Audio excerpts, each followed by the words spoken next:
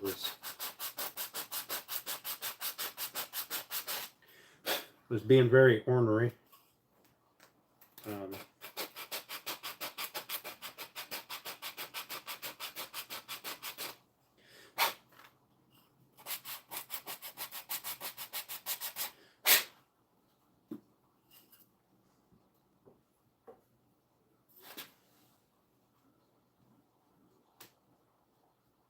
Okay, that'll go in okay. Let's make sure it goes in up here. It does. Pop these apart again.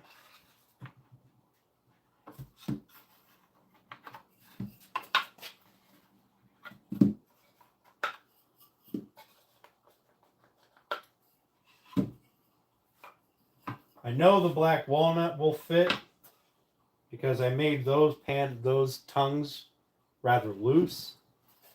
That one fits.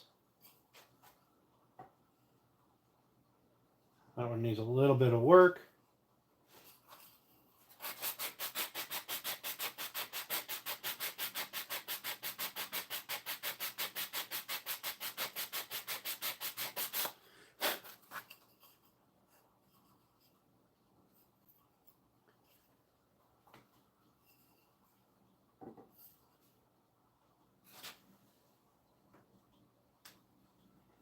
That one still needs some work.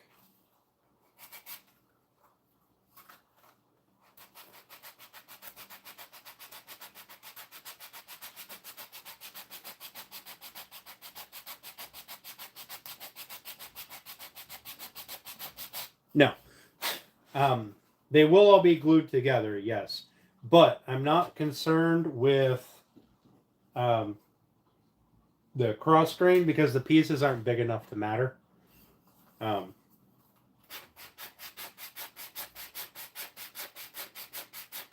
The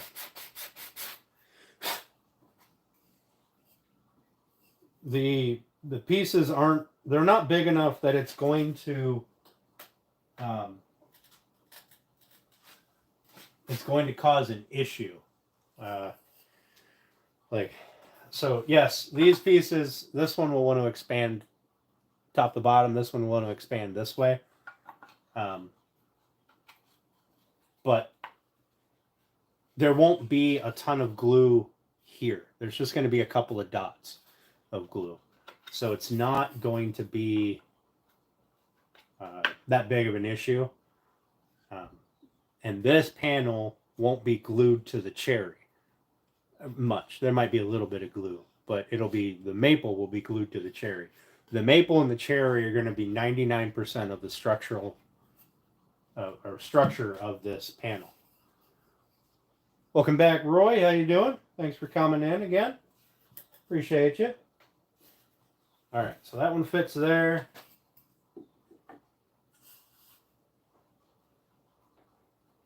Fits in there. Fits in there. Fits in there. Fits in there very well. Fits in there very well. Okay. So, let's do a dry fit. We'll spray it so everybody can see what it looks like or what it will look like.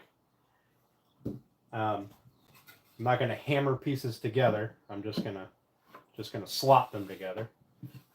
So it won't be squared up very well, but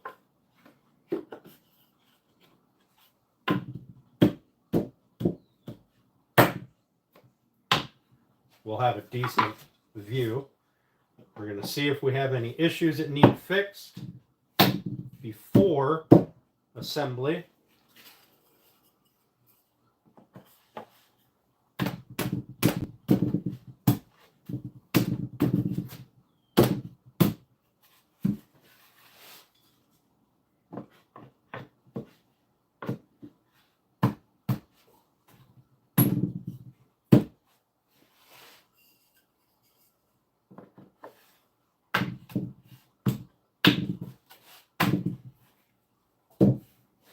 purposefully kind of hiding this from you guys because I don't want you to see it. I'm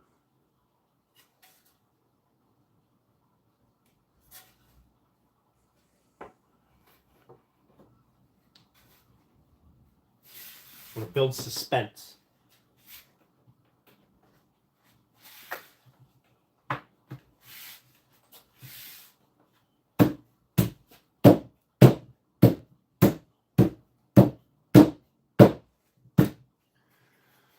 All right.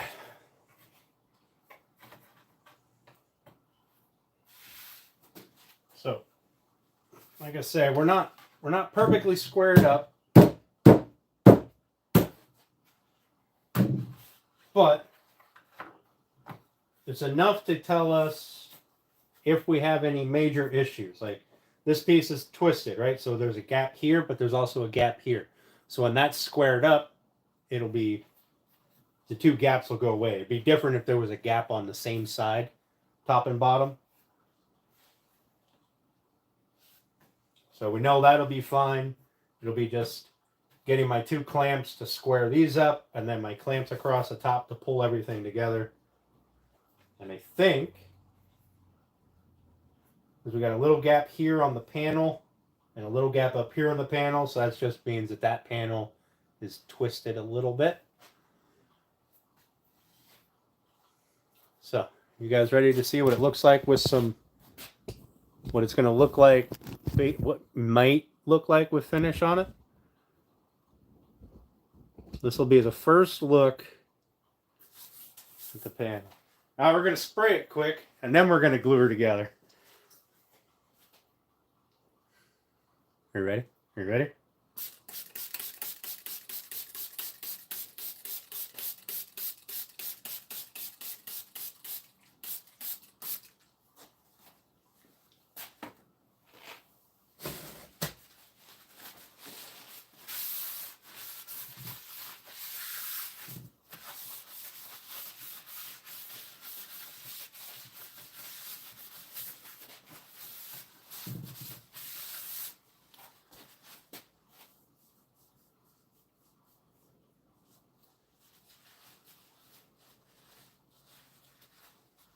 Hey, Alan, how you doing?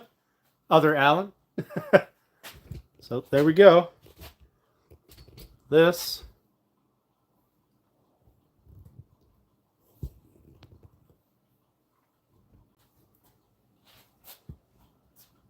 trying to get it to an angle where you can see the curl in the maple, but I don't think you're going to see it very well.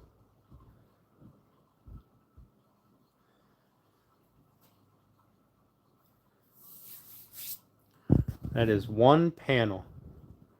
So we're going to let that dry, let that alcohol evaporate off.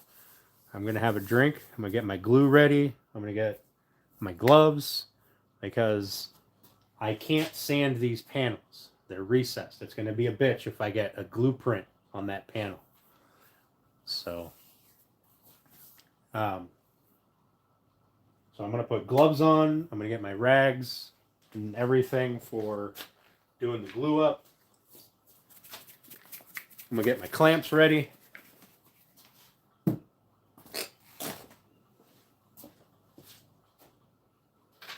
fact, now that it's together, can I use these clamps?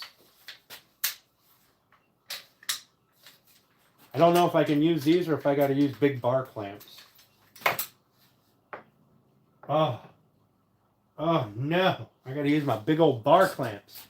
6 foot long monstrosities. It's okay. It's okay.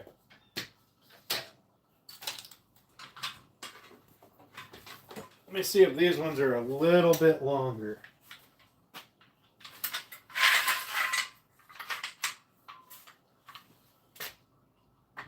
Nope, they're actually shorter. Okay.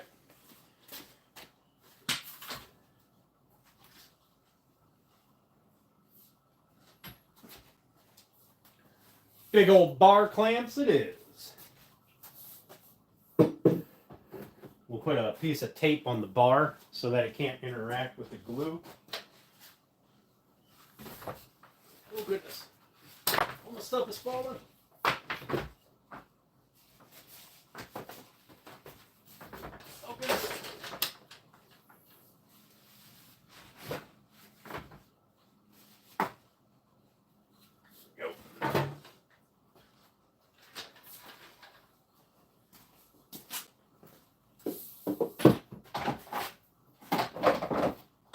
these are a little overkill for this, but it's what I need.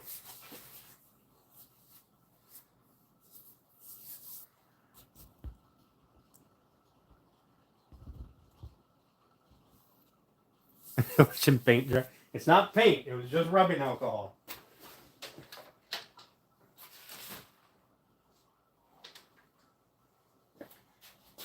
Just gathering up my stuff here. Gotta get a rag.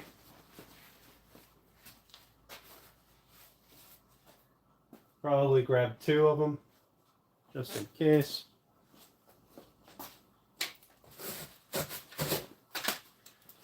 Now this is the other time where everything can go sideways real fast.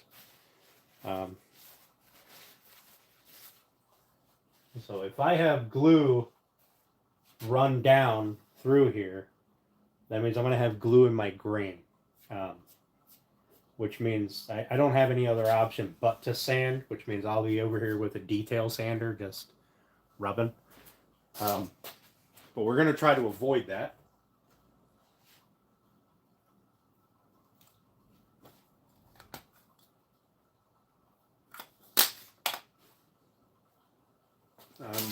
What I do need, clamps top to bottom, and I think 4 of those will work. We're going to over clamp this, so we'll put 4. And I'll grab 2 more just in case.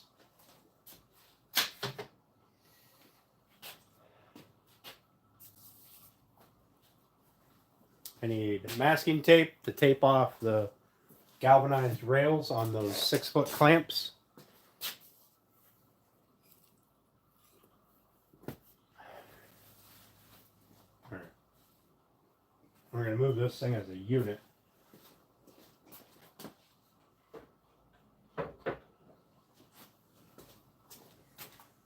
All this stuff. Get rid of this.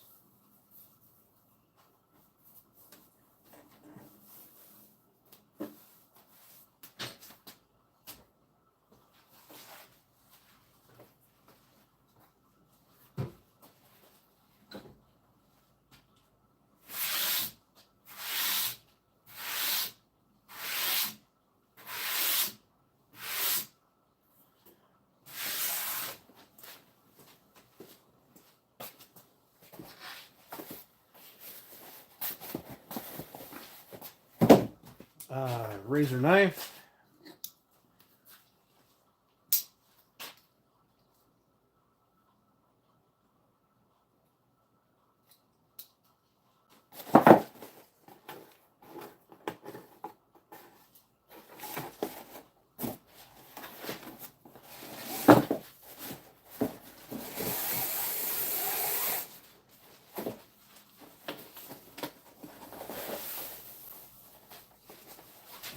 Fine.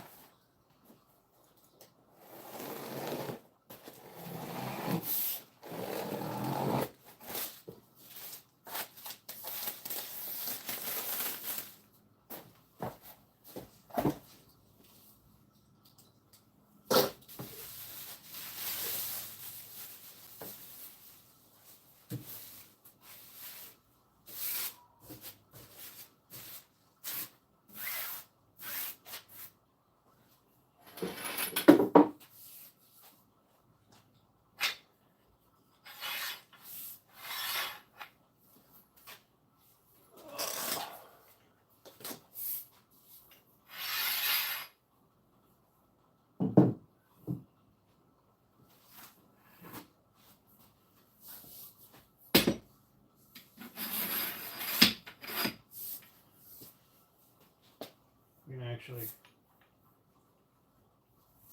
probably put this right on the table.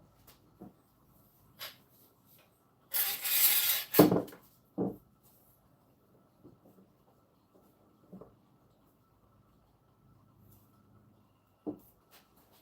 that should be wide enough, I believe. We will put in. Oh, I gotta go wider. All right.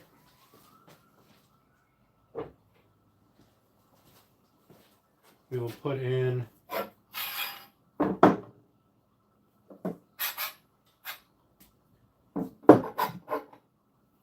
normally I would put in something to push against, but because we're going to be trimming this down, I don't think it's going to be absolutely necessary. Oh yeah, way too wide now, but that's fine.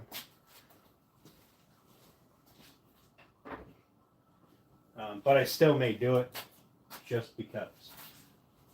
So we don't want this bar to stain our maple. So we're going to put a piece of masking tape because the maple will, or the glue will interact with the bar. Yeah.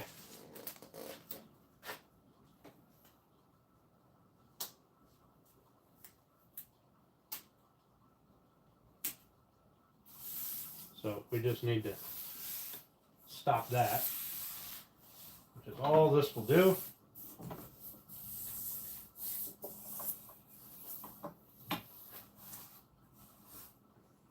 If any glue does squeeze out, see, ideally in this situation we don't want squeeze out. We want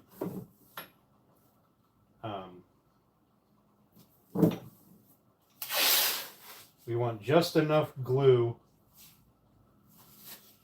that it does its job, but isn't squeezing out all over the place.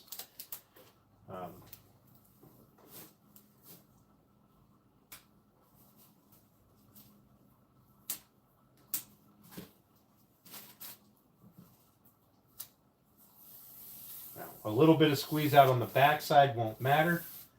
This is where we're going to try to push all of our squeeze out to. We want no squeeze out on the front, especially on the maple panels, or the black walnut panels.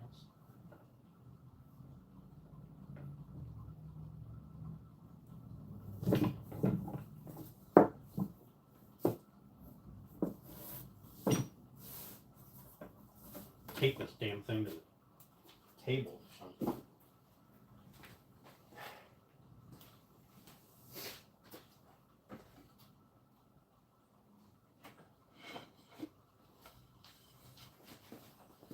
I wonder if I can stop this from rolling.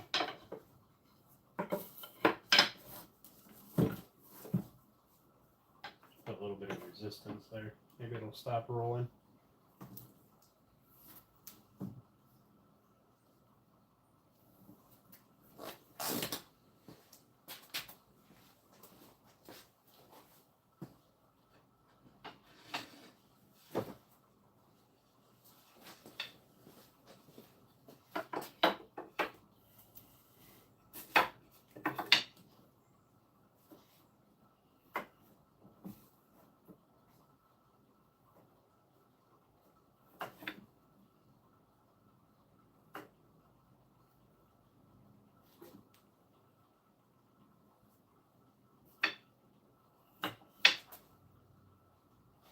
I used to have something to jam under, or to put under these that would stop it. I believe it was a set of magnets, but I don't know where they've disappeared to. Whatever. We'll get to that later. All right. So,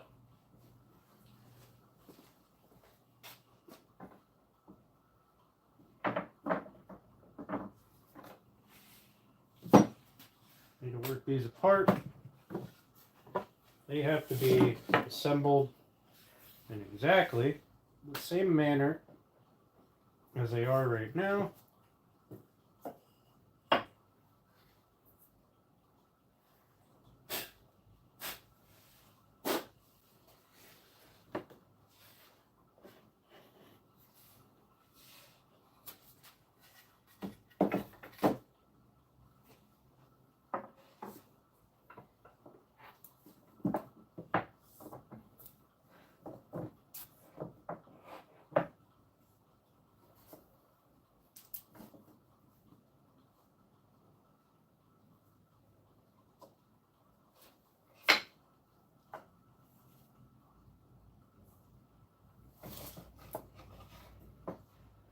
Always got to be something to be a pain in the ass.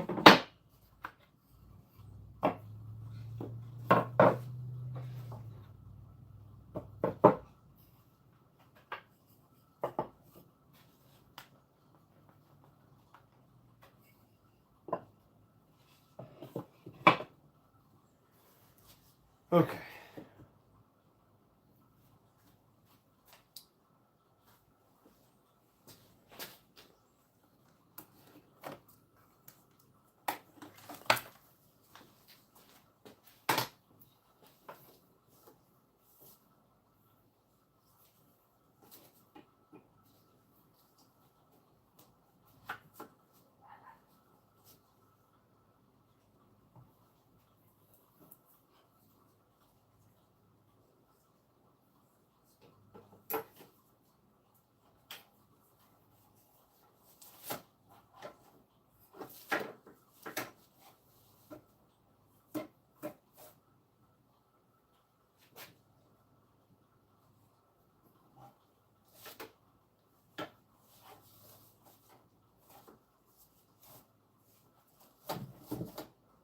There.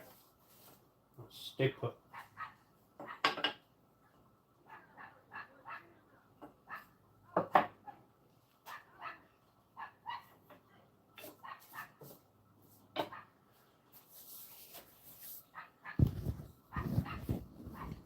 Yeah.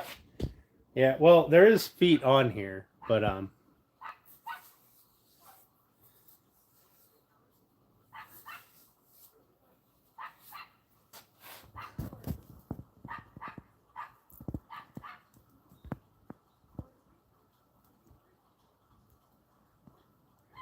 Alan wants a dresser.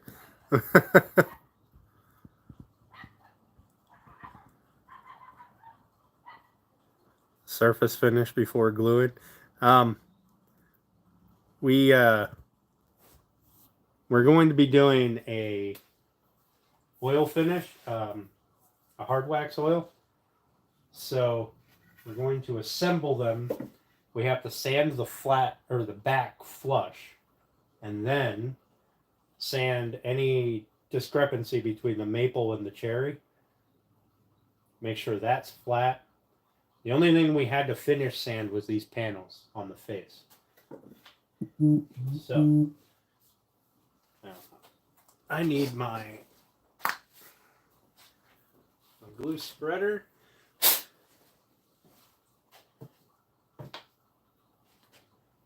Hopefully we can get this assembled quickly. There's not going to be a lot of glue in here. It's just mainly going to be here to help prevent it from rattling when the wood shrinks.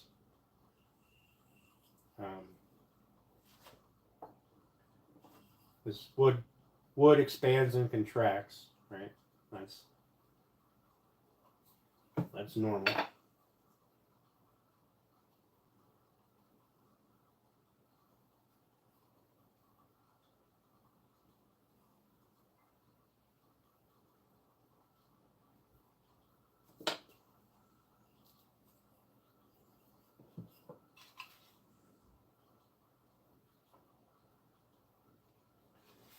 Which is why we can glue this in first.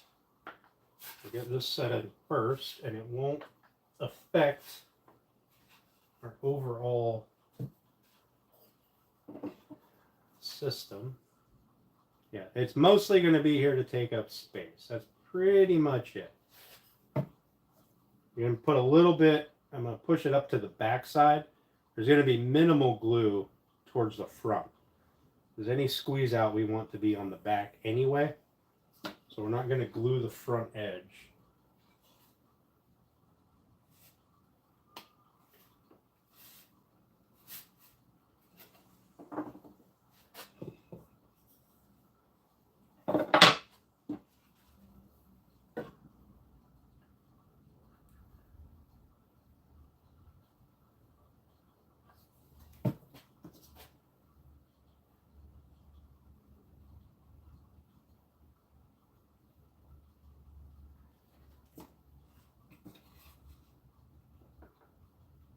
do need it to be even.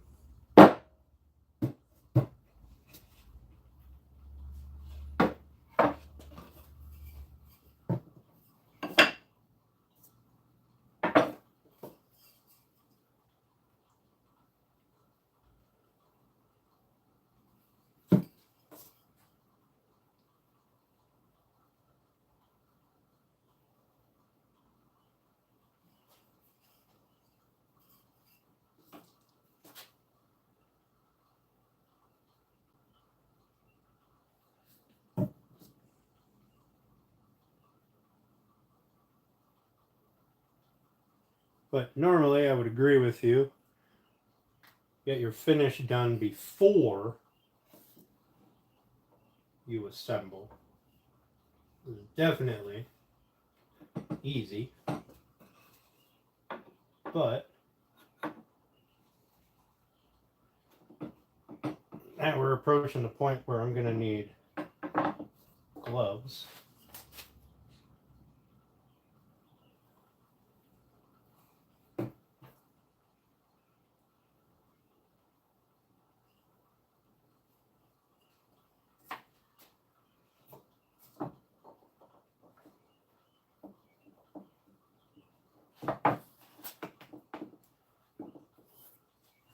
Grab a pair of gloves.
Now the maple is pretty much the only thing that is going to squeeze into that gap. The black walnut is a little thinner.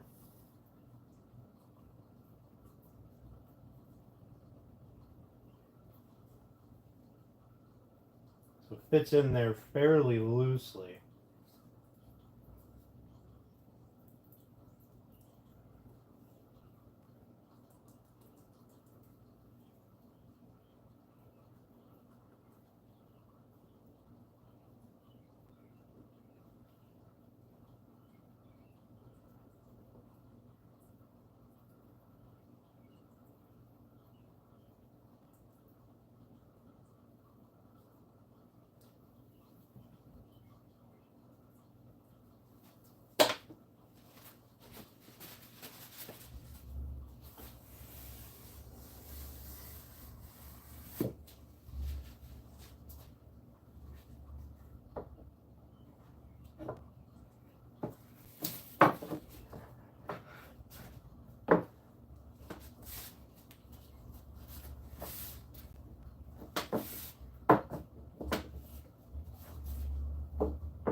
Sorry, I know you guys are behind me. I apologize, but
you guys can't see what I'm doing. I apologize, but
what is holding me up here?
All right.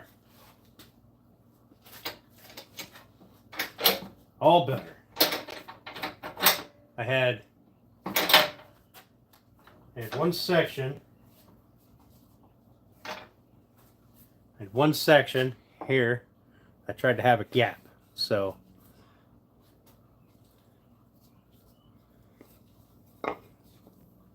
yeah, it's definitely aggravated. But I just needed to get this panel to shift so that this one could close up.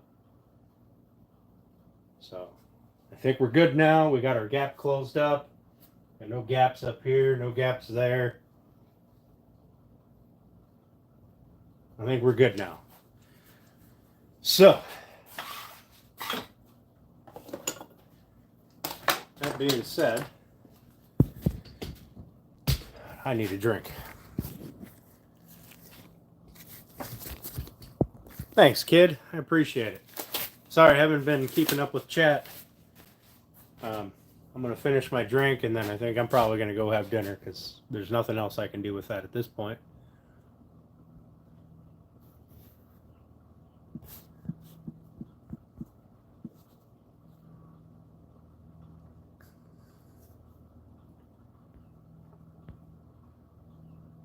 All right, let me see what chat has to say. Don't knock us over. Sorry.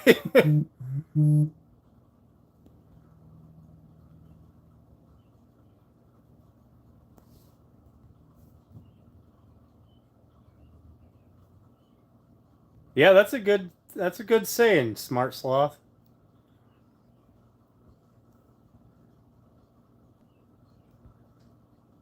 Glue up a stressful situation. Yeah.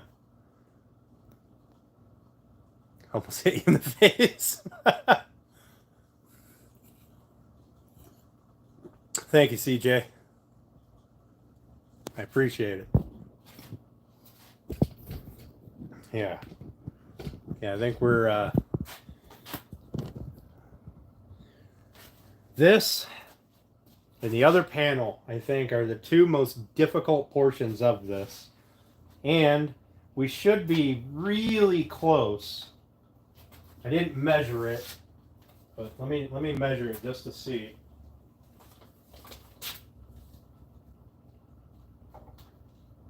We're just shy of 3 inches. Just shy of 3 inches. Actually, we're at 2 7/8, and just shy of 2 7/8. So that means the grain from the top to the bottom should be really close to in the same position. I mean, we're talking like a 1/16 of an inch. So that's pretty good. Because this is, so the top and bottom rails were one board that I ripped down so that the grain there'd be symmetry in the grain there. Gotta be honest though, fucking stressful. That one gap there, that was stressful as shit. But we're good. We're good. I didn't dent my wood.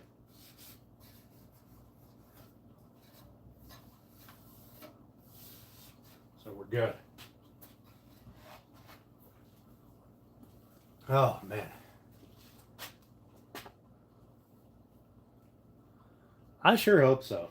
I sure hope so. Thank you, Sloth. I appreciate that.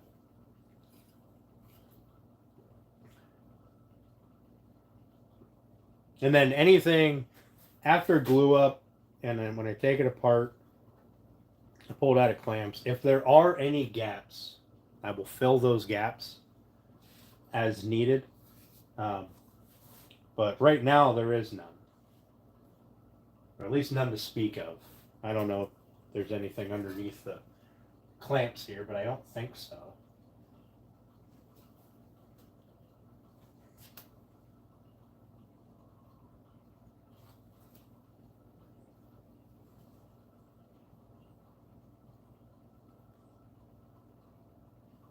Yeah. we'll be golden. And then we'll work on the second panel throughout the week. And what we got to do on the second panel is the same thing we did here. So we're going to sand everything down, get the inside sanded, the joint faces sanded to 220, and then get our router groove cut on all of our maple pieces. Get the face of our black walnut sanded to 220. I'm sorry, 180. Route out our heart, sand it to 220. You know, after we do our heart and our 45 here. And then, oh, we also have to glue our panels together. So, can I make an adult-sized one? Probably.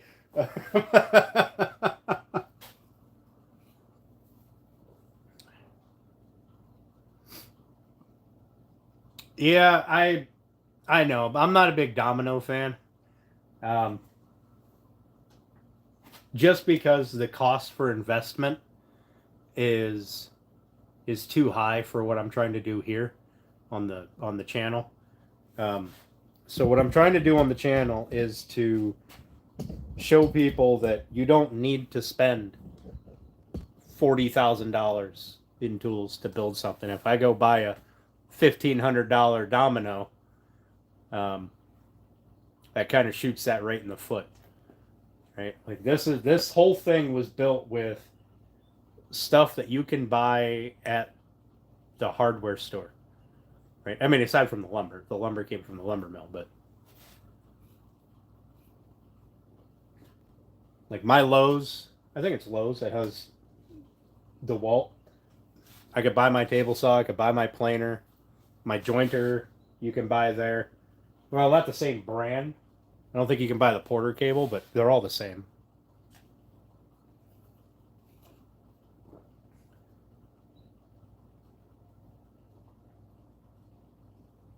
The only tool that I'm going to use that is not readily available is going to be my bead lock. And that's going to be to attach the panels to the end caps and then to attach the uprights to the feet. What's up, Cleveland? How you doing, bud? Thanks for coming. I appreciate you. But this is going to sit here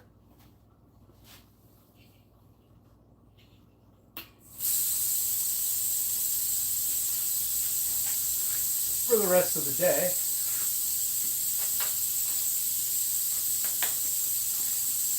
And just be pretty to look at. Cleveland, you missed the dry fit with all the heart cut out, the final dry fit, where I sprayed it with alcohol while I was getting all my glue stuff ready. You'll have to scroll back a couple of, I don't know, probably 20 minutes to see that.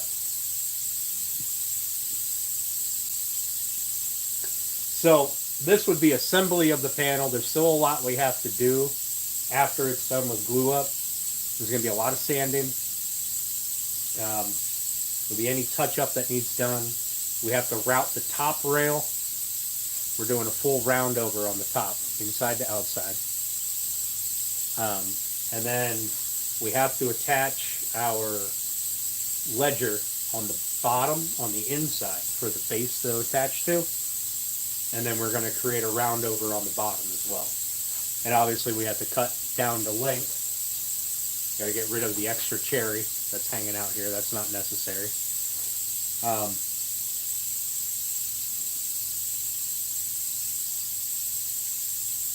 But this panel will probably just sit like this until I get the other one done. Because when we cut them down to length, we'll cut them both at the same time. Probably with the track saw. We'll cut them both at the same time. And that way they're both exactly the same. But this upcoming week, we'll work on the other one, the other panel. Get that glued up because these are the most time-consuming part of the whole build. Just getting these done. And then once these are both glued up, they're going to just sit somewhere, either up on the lumber rack or on the table over here. So that way we can work on the uprights, the feet, the maple or black walnut box or block, and the stretcher.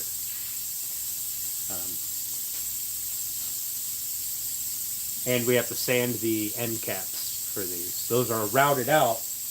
They're all routed out. They just need to be sanded down. We'll have to engrave onto them, which will be probably a day in itself, because I'm not going to do it fast. I'm going to let the engraver go nice and slow so that I get a good quality engraving. And yeah, that's the plan for the next week and a half, 2 weeks.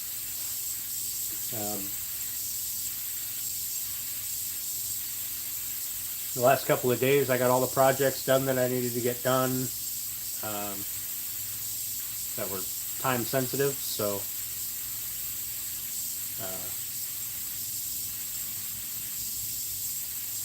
we'll be good to go. So I'm going to let you guys all go. Thank you for hanging out with me today. Thank you for your watching me try not to mess this up. Hopefully it doesn't fall apart. Hopefully. What design am I engraving? I'll send you some pictures. I'll send you some pictures for the ideas that I had, because I'm trying to keep it like unisex, but at the same point in time, I know you're having a girl or a granddaughter, so.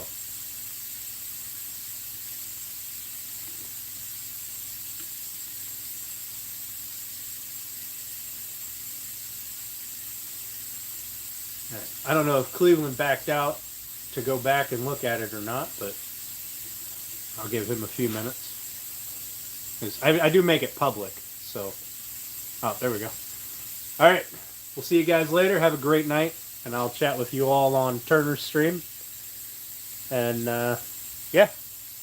Thanks, guys.